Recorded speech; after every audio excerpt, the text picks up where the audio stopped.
Hello everyone, কেমন আছো তোমরা সবাই? আমি জানি তোমরা সবাই ভীষণ ভালো আছো। তো আমি চলে যাচ্ছি একটা বিয়ে বাড়িতে।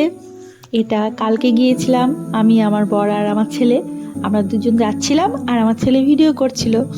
তো বিয়ে বাড়ি মানে তো একটু সাজগোজ করতেই হয়, যতই নিজেদের লোকের না হোক।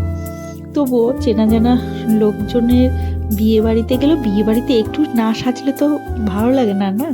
তবুও যেমন তেমন করে সেজে নিয়ে রওনা দিই বিয়ে বাড়ির উদ্দেশ্যে।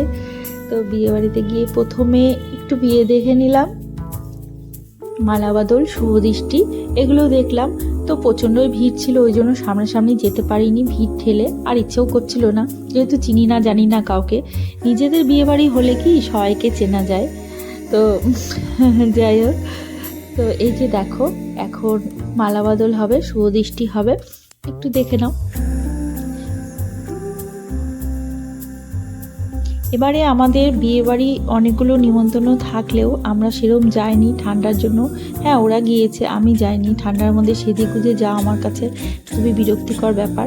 কিছুটা বিয়ে দেখে নিয়ে আমি আমার ছবি তুললাম। বিয়ে বাড়ি যাচ্ছি আর ছবি তুলবো না, এটা বললে হয় নাকি? আমি তো ছবি তুলতেই যাই বিশেষ করে। যাই হোক, কিছুটা ছবি তুলে নিয়ে আমরা খাওয়ার উদ্দেশ্যে রওনা দিলাম।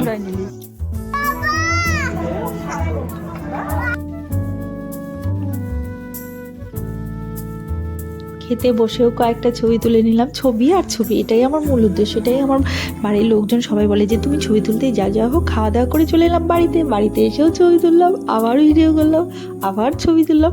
তা আমার এই ছবিগুলো আমার ছেলে তুলে দিয়েছিল। কেমন তুলেছি একটু বলো কমেন্টস করে। আর আমার এই ভিডিওটা তোমাদের যদি ভালো লেগে থাকে, একটা করে লাইক করো, কমেন্টস করো, শেয়ার করো।